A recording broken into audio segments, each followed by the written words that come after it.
Good morning in New Zealand. Barry Bay is with us this morning in New Zealand. It's actually evening in the Midwestern United States. Good morning, Barry. Barry has had MS a little bit over, I guess it's 2017, 5 years now. And Barry has been on the Coimbra Protocol a little bit over a year. He's going to share with us how he's doing, um, successes he's had, and like I said, Barry's in New Zealand. He started the Australian group for the Coimbra Protocol, and which is really nice. People can uh, share their experiences now down in Australia, New Zealand area. Uh, we're going to read a little disclaimer here, and then Barry's going to jump right in and share his testimony and how he's doing on the protocol. This interview is from our own personal experiences, and we are not talking in specifics, but in general about the Coimbra Protocol. We are not giving medical advice or addressing any individual cases. Cases and results can vary using different methods. Medical protocols and methods of treating MS should be done with a licensed medical professional. Again, thank you, Barry. Look forward to hearing your testimony. Please enlighten us on your condition and how you're doing. Thank you for having me, John. Yes, sure. It's been a week and 2 days, passing a year in being a Coimbra Protocol, and it's going good so far. But before I start talking about myself, I'd like to talk about MS itself for my Australian New Zealand audience, just so we know what we're dealing with, and we got some information around it. Of course, this interview is for educational purposes. We're not doctors, we're just sharing the experiences, what we've been through using the Coimbra Protocol. And we also would like to talk about Coimbra Protocol itself as what it is and how it can help the MS people. As we all know, those that are affected from MS is a potentially disabling disease of the brain and spinal cord, central nervous system. In MS, the immune system attacks the protective sheath called myelin that covers nerve fibers and causes communication problems between your brain and the rest of your body. Eventually, the disease can cause permanent damage or deterioration of the nerves. There are signs and symptoms of MS which most of us know, like you would probably have numbness on your limbs or your hands or and so on and so on. But you can read that on the internet if you do a bit of a Google search and find plenty of information around what MS is. To me, I got diagnosed since 2017. I had a mild attack on my right eye on optical neuritis, which I didn't know what it was at that time because I could see double objects with my right gaze. As soon as I was looking on the right gaze, I could see double It's objects. a very common first symptom, Barry. Yes, and after went to the eye doctors and ophthalmologist and so on, finally I got to an eye specialist who actually decided to send me to do the MRI. And after I'd done the MRI, it shows what exactly is going on in my brain. As it shows the demyelination of and flare-ups. Okay, at the first year, I've met one of the most senior doctors in Auckland Hospital, neurologist, who actually advised me to start on medication, which was called Tysabri. I was in sort of a fight with this because after reading the impacts of the Tysabri, how dangerous it is and how deadly it can be, I was kind of hesitating to start with the medication.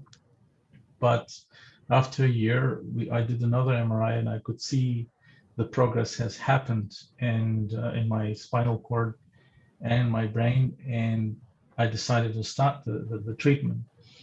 I started the Tysabri for almost 3 years and some months, and then I couldn't see much a difference. It didn't help me a lot at all. I felt very tired, and I felt very, my legs started to be very lazy and, heavy and so on and so on. And then I decided to ask my doctor if I can move to a different drug, which is called Ocrevus. And we moved to Ocrevus. And then in first session, Ocrevus did nothing.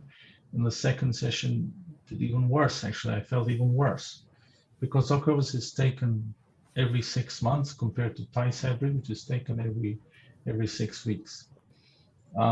Both drugs are immunosuppressant and has a very high side effects and Yes. and fatal, actually can be fatal side effects. In their statement, they say that the drugs can help you to slow the progression of MS, but we, as being patient of MS, we don't want to slow it down. We want to stop it. That's right. Where, yeah, after a bit of a Yes. research on doing on the internet and getting in touch with a lot of people around the globe and starting to ask around vitamin D and doing a bit of a research of vitamin D, we came along to Coimbra Protocol, which is it's a protocol which is a discipline of taking high vitamin D that helps us on stopping MS, not slowing it down, but stopping it. And there's a kind of a guarantee there that says it's around 95% guarantee that stops MS, not slows it down. Can And I need to interject sure, sure, something there. sure, sure. Dr. Coimbra did his research and study. He was very meticulous Yeah, about numbers. The numbers that he gave, which were over 90%, I think, success rate, that was in a much more controlled environment. And he was able to have his hand in everything. And so he had some high results. Now, since moving from South America into places like Germany, Portugal, the United States, we have seen those numbers decline. We can't say exactly why, but it could be because people are not following the protocol as yeah, closely. Doctors aren't able to access patients as much. And so Barry is given a number here. That is true, but you have to understand the conditions that it was under and when it was. That was quite a while ago. Go ahead, Barry. And the yeah, reason why I bring that up is because constantly we will be challenged that the percentages aren't that high. I can just say this: I'm at almost 5 years. The percentages are very, very high. This is a very successful way of treating autoimmune diseases like MS. yeah, Anyway, go exactly. ahead, Barry. I didn't mean to No, take no, over. thank you for adding that. Thank you, John. Mm-hmm. So coming back to vitamin D itself as a vitamin, so despite of its name, vitamin D is not a vitamin. It is a steroid hormone necessary by our body to regulate at least 229 of our genes and thousands of functions in our cells, including the cells of our immune system. Vitamin D is found in small quantities in food and is primarily produced by the skin when exposed to sunlight. Focus on that, exposed to sunlight, because I'm going to go back to that. This sun exposure is affected by many factors such as time of the day, the use of sunscreen, and geographic location.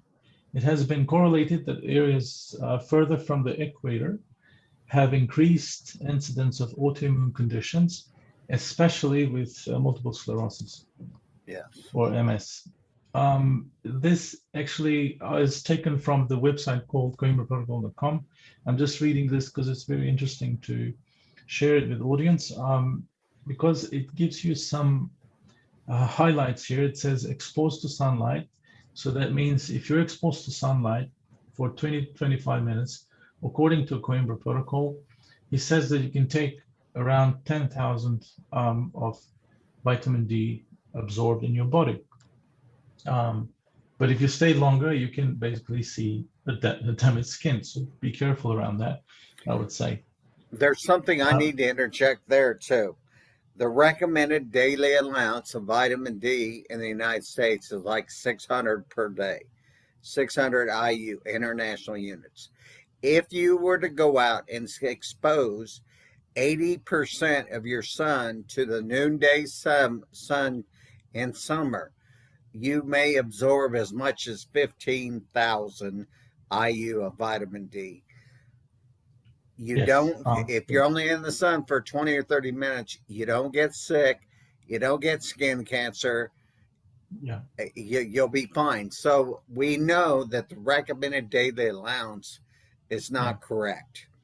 Go ahead, Correct. Barry. And that's basically more sort of because for us in New Zealand, we have a bit of a problem with skin cancer, and the skin cancer is quite prevailing around our end here due to the atmospheric conditions of New Zealand, as our ozone is a little bit thinner than usual, and the sun rays basically can cause skin cancer, which differs from different areas of the globe. Anyway, so coming back to so what I just explained earlier is what is the vitamin D. It's a steroid hormone necessary by our body to regulate at least 229 of our genes and thousands of functions in our cells. Okay, so now the question is, why do patients of the Coimbra, like myself and yourself, need such high doses of vitamin D? The answer to that is with adequate levels of vitamin D, essential cellular processes will unfold properly. However, the majority of patients with autoimmune diseases have an increased resistance to the effects of vitamin D. This resistance is mostly due to genetic polymorphism and may also be influenced by factors such as body weight, body mass index, and age. Consequently, patients with autoimmune disorders require higher levels of vitamin D to overcome this resistance and unlock the beneficial effects of this important substance at their cells and tissues. So it's well explained why we need to have high level vitamin D. And why is vitamin D effective for autoimmune diseases? This is another question which can be answered by saying that vitamin D is the largest regulator of activity in the immune system. When there's a deficiency of vitamin D, the patients can regulate, which means stimulate or reduce the activity of thousands of biological functions inside the cells of the immune system. Vitamin D suppresses autoimmunity by suppressing the Th17. I'm going to talk now medical jargon here. The Th17 reaction, which is caused by overproduction of immune messenger cytokine called interleukin 17. Production of interleukin 17 is natural phenomenon and is beneficial in adequate regulated amounts. However, overproduction of interleukin 17 is not a natural phenomenon. So autoimmune disease is the result of dysregulated immune system that produces an aberrant immunological Th17 reaction. And vitamin D is the substance needed to modulate this process. At the same time, vitamin D also induces the proliferation of regulatory immune cells called T lymphocytes. It's also important to mention that vitamin D does not suppress the immune system. Quite the contrary, it empowers the immune system against viruses, bacteria, and the microorganisms. This actually explains to me that for 1 year that I've been in Coimbra Protocol, I haven't been sick, no flus, no coughs, nothing. And I've heard from people that the wife was sick from MS and the husband was sick from COVID-19. Wife doesn't get COVID-19, the husband gets sick from COVID-19 because of the high level of vitamin D that they're using. Yes. And this is from one of the Coimbra Protocol patient. I had Enough, COVID, enough. I'm but gonna, it was a very mild case. yeah, I'm gonna close it down with talking about vitamin D. So again, the Coimbra Protocol is a discipline that must be basically supervised by a medical doctor um, Yes. to follow basically your condition while you're taking high dose of vitamin D. Okay, coming back to myself, when I decided to start the Coimbra Protocol, I found a doctor, and I found it from websites, and I got in touch with him over the Skype. he responded, and we got in touch, and we started the Coimbra Protocol. Okay, so it, that time I was still in Ocrevus medication, and I was asking my Coimbra Protocol to say that, can I still continue with my medication? And his answer was that if you continue the medication, it's fine, but just remember that vitamin D regulates the immune system. It doesn't suppress it, where your medication does the contrary, which actually suppresses the immune system. So basically, they kind of fight with each other while you're going through the process. I'm not advising anyone to not take medication or go to Coimbra and leave medication and so on. This is my experience, and this is my personal experience that I would like to share. I So, think I think something important that you said there that I want to touch on again is that the drugs are made to suppress your right, immune system. What's actually happening is your body is attacking itself because your immune system cannot fight the intruder. What vitamin D does is allows the body to fight the intruder of any autoimmune disease. I've seen people with myasthenia gravis, rheumatoid exactly. arthritis, MS. MS is the most prevalent autoimmune disease that we see, but uh, it does treat other things. The protocol does. But anyway, that's what the difference is. Yeah. Their drugs, pharmaceutical drugs, suppress your immune system. What the protocol is designed to do is strengthen your immune system so you can allow Right. your own immune system to fight the disease. Go ahead, Barry. Yep, that's exactly right. Thank you, John. So coming back to myself again, at the time when I started Protocol of Coimbra, I was in Ocrevus, and then at one moment I decided to stop my Ocrevus and basically carry on with my Coimbra Protocol. Um, yeah, I stopped my Ocrevus a year ago, and today I'm a year and 2 weeks in Coimbra Protocol. So what happened during this time is, I know a lot of people would like to know. In the beginning, I had a bit of a roller coaster of symptoms, especially on the first 6 months. Then after 6 months, I have started to see benefits. My fatigue was a little bit improved. What is most important is because before I couldn't hold my urine, because MS does touch that sort of area of your sensation. So basically, before I used to rush to the toilet.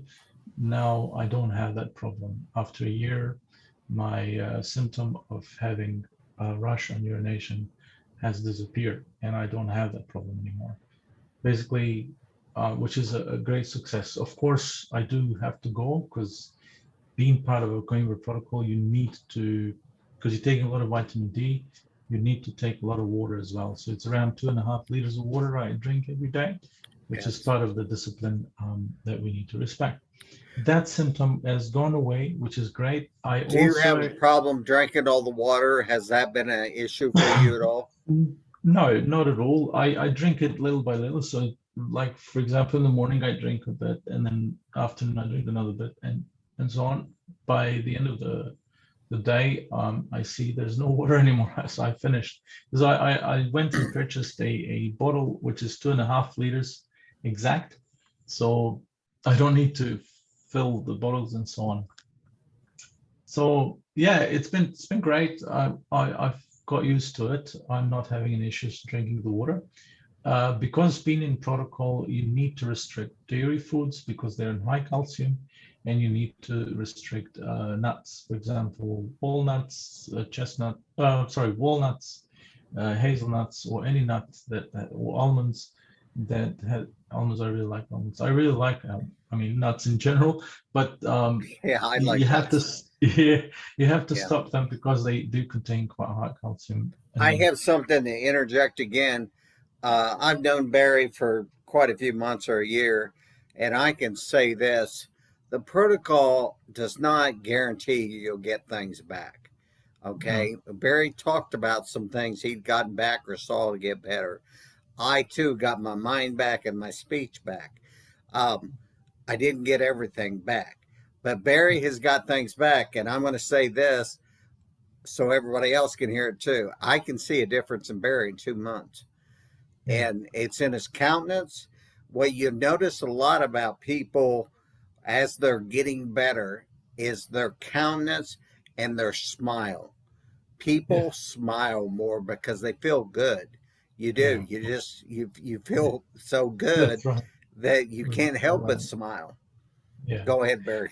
yeah, yeah, John, that's absolutely right. Because within a year, it's not a very long amount of time, because Coimbra Protocol is minimum 2 years to Yes. see exact differences and improvements. But within a year, I am telling you that my incontinence has disappeared. I didn't have much incontinence back in the time though, but rush, it was quite present in me, and it was quite annoying because you have a glass of water and you just need to go straight to the Yeah. toilet, and that was just not that easy to manage. But now I don't have that problem, even though I'm having 2.5 liters a day. So imagine. And One the other other thing I symptom, wanted to touch on there, you were talking about 2.5 liters a day. One thing Barry said there, he started drinking in the morning. The earlier in the day you start drinking, the less you'll have to get up at night and empty your bladder. Just remember that. The sooner you get that water in, the sooner it can get out, and you won't be drinking at 10 o'clock at night and then getting up at 1 o'clock in the morning to go to the bathroom. Go that's ahead, right. Barry. It's one of the very important points to make sure you try to finish the water as early as possible. The other symptom that I used to have was you know, the attack where I had on my right eye. I used to have a patch, like there was a feeling like a patch on my eye, and that's gone as well. Because I've just thought about it today, and I thought like, oh my God, I don't have it anymore. So the patch is Yes. not anymore there. So that's completely disappeared, and And you that's forget things like yeah, what you said. You had forgot about the patch. yeah, You do. You go along with yeah, your life, and then all of a sudden one day you'll be doing something, and yeah, you're like, "Oh my gosh, I remember whenever I used to, do this or do that." So that's a real blessing. Go ahead. I exactly. keep taking over your interview No, no, here. no, no. That's all good. That's all good. So yeah. Uh, the only problems I have nowadays is that the legs have a lot of spasm. So I got a very spastic legs, and I use a walker to go around my home. So because of being spastic, you can't basically make easy motions with the walk, and it affects your gait as well. So these are just part of the damage that probably MS did before, and the medicine didn't help much, or I don't know, because I started to be having these problems with legs as soon as I started my Ocrevus, and I can see a lot of reviews, people around the world talking about similar symptoms and similar, results. But again, I'm not saying don't take them. They have their impact. They have their they do a job there in your body. But when you compare two things here, Coimbra versus medication. Well, medication suppress your immune system, which makes you prone to infections and diseases, compared to Coimbra, which protects your immune and empowers your immune and regulates your immune and makes it back to what it was before. So it's a huge difference. And the only point that people might hesitate with high volume vitamin D. That's why you need a Coimbra protocol to basically follow you, is that the high volume of vitamin D intake causes the calcium to get out of your body. And by having too much calcium going out of your body, you may weaken your bones, which leads to osteoporosis. It's not something that happens a lot to That's Coimbra exactly protocol. why you should use a protocol doctor, and you Yeah, should have them monitor your blood every 3 or exactly. 4 months. Yeah. So this is all from me, and I'd like to tell the audience of Australia, New Zealand, join to a Facebook group, which is founded by myself, Yes. called Coimbra Protocol Australia, New Zealand. And John is also part of the group who is helping a lot with his interviews with doctors around the world that does Coimbra. I hope one Yes. day we will have Coimbra doctors that are trained, that are based in Australia, New Zealand, that will help Coimbra patients as we go. This is all Well, for me. Thank you, John, for well, having me. Barry, thank you very much for being with us. I'm going to try to interview Barry again in, oh, I don't know, 5 or 6 months probably. I don't know. Yeah, Barry's doing so good that I don't want to interview him in another 3 months because I don't think that he's. yeah, I think he's doing well now, and I think that in 6 months you're going to see a really big change. I hope. That's my own personal opinion, but Thank I you. can see a change just in the last 2 months. And you do, you get to a point in the protocol where I tell people it's kind of like riding a bicycle and you're pedaling uphill and you get to That's the top. And once you start on the downhill side, man, you want to throw your hands up in the air and just have a yeah, good time. I guess better not take your hands off the handlebars, but anyway, yeah, it is enjoyable. It's very enjoyable for me to see people getting better, um, because when you're diagnosed with MS, the doctors don't give you much hope, and the drugs they have side effects, and sometimes the side effects are worse than the disease. Anyway, Barry, thank you for sharing your testimony. Look forward to talking to you again here for too long, Thank you for and having me, John. enjoy all that sunshine down there in Australia and New Zealand. Yeah, you too, mate. Have a great Okay, day. take Thanks. care.